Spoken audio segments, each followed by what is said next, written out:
Salah satu masalah utama demokrasi Indonesia terkini adalah merebaknya nalar politik intoleransi. Minimnya literasi politik kebangsaan yang dilakukan elit politik turut menyuburkan ancaman bagi perkembangan kemajuan demokrasi Indonesia. Hal tersebut mencuat dalam forum diskusi dan peluncuran buku Mata Air Indonesia Maju, kumpulan gagasan untuk Cak Imin, yang digelar Rumah Politik Kesejahteraan di Warung Sunda Talaga Bestari, Cikupa, Tangerang, Rabu 6 Juli 2022. Bisa ceritakan sebenarnya isi buku ini terkait apa aja, Pak? Pertama, saya mau katakan bahwa ini tradisi yang baik dalam memberikan gagasan kepada siapapun yang akan jadi pemimpin. Jadi gagasannya disusun dalam bentuk buku. Ini tradisi yang baik.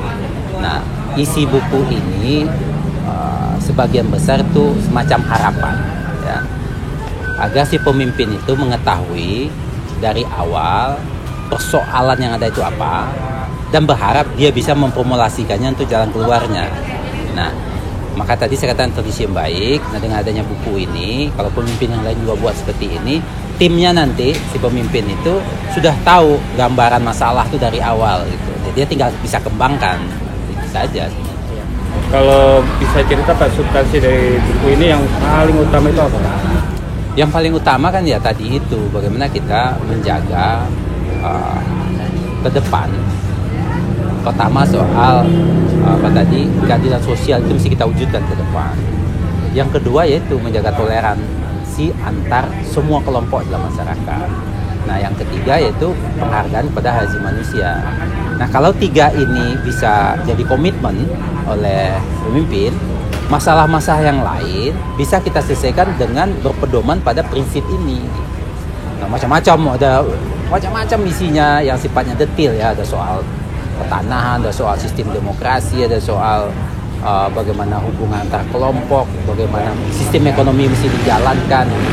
Nah, jadi hal-hal seperti ini mesti jadi perhatian utama dari pemimpin, sehingga ketika dia menyampaikan gagasan ke masyarakat juga dia menjawab persoalan yang ada. Ya. Terus sejauh mana optimisme dari para penulis ini bahwa gagasan yang mereka sampaikan itu benar-benar akan ditangkap dan diimplementasikan? Ya, kita kan belum sejauh itulah berpikirnya. Yang penting kita sampaikan dulu gagasannya. Kita juga nggak tahu siapa yang mau jadi pemimpinnya, kan? Tapi kalau dari sejarah gerakan literasi di negeri ini ya Pak ya, yang bersumbangsi gagasan sebelum terjadinya perhelatan politik kayaknya baru kali ini, dari sekian banyak kelompok penulis dan dengan berbagai latar belakang. Iya, makanya tadi saya katakan ini satu upaya yang baik. Mesti dimulai lebih banyak, bukan hanya kelompok ini, yang lain juga mestinya menyusun gagasannya tertulis, kasih ke siapapun yang dianggap pantas jadi pemimpin. Kalau yang membedakan antara gagasan-gagasan lainnya apa yang ada dalam buku ini?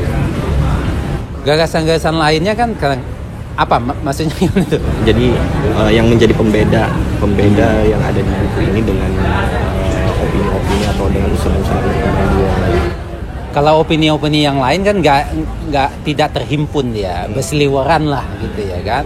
Nah, kalau berseliweran kan juga nggak bisa ditangkap substansinya apa, siapa yang menyampaikan. Nah, kalau ini kan dalam satu buku nih, terhimpun dia dengan baik, penulisnya jelas. Nah, kalau tim si calon pemimpin itu nanti mau berdiskusi kan bisa ajak orangnya ini. Para penulis makalah dalam buku tersebut diantaranya Adriana Elizabeth, Alfrizal Malna, Ari Sujito, Dian Kartikasari, Esther Yusuf, Teguh Dartanto, Lili Hikam, Bini Bukhori, Timer Manurung, Hanif Dakiri, Sugeng Bahagio, Sudibyo Markus, Handrawan Nadesul, Laus Deo Calvin Rumayom, Teku Kemal Fasya, Yanuar Nugroho, Ingurah Suryawan, dan lain-lain. Bapak, tujuan kegiatan hari ini untuk apa ya, Pak? Ini adalah diskusi publik sekaligus peluncuran buku Indonesia Maju, ya. Ini adalah bunga rampai gagasan untuk Pak Muhaimin Iskandar. Jadi di buku ini di penulisnya ada sekitar 62 penulis dari berbagai latar belakang, dan tulisannya juga beragam isu. Ada isu demokrasi, ada isu partai politik, ada isu lingkungan, dan banyak lagi lah isu-isu yang ditulis, yang itu harapannya itu menjadi sebuah gagasan besar yang dititip kepada Pak Muhaimin manakala nanti Pak Muhaimin maju menjadi calon presiden di 2024 lah. Harapannya itu menjadi sebuah gagasan besar yang kira-kira ketika beliau nanti terpilih jadi presiden, ya gagasan-gagasan ini bisa terwujudkan, kira-kira seperti itu. Harapan kedepannya apa, Pak? Harapannya ke depan, pertama ya tadi ide-ide segar ini bisa kemudian juga tersebar ke banyak penulis, karena tadi yang datang juga banyak sekali penulis-penulis lokal di tingkatan Banten. Ini juga bisa menginspirasi untuk menulis berbagai gagasan, berbagai isu-isu publik yang ada di khususnya di Banten. Harapannya seperti itu. Menurut aktivis pegiat masyarakat sipil dan demokrasi, Bini Bukhori, aktifnya narasi kebangsaan dan kesadaran kebinekaan dinilai akan melapangkan jalan melewati banyak ujian dan tantangan kebangsaan. Tak kalah pentingnya, sikap membuka diri dan kesediaan memberi tempat dari para pemimpin kita. Senada dengan Bini Bukhori, antropolog Sinta Aulia Rahma juga menekankan pentingnya literasi politik kebangsaan, terutama bagi kalangan muda. Buku Mata Air Indonesia Maju sendiri berisi 62 tulisan dengan beragam tema dan ide keindonesiaan masa depan. Diterbitkan atas kerjasama Rumah Politik Kebangsaan dan Gramedia Pustaka Utama, pembaca disuguhi 8 tema meliputi soal ekonomi inklusif, demokrasi ekonomi, SDM, dan jaminan sosial untuk semua, hingga masalah hak asasi manusia dan tantangan dunia digital.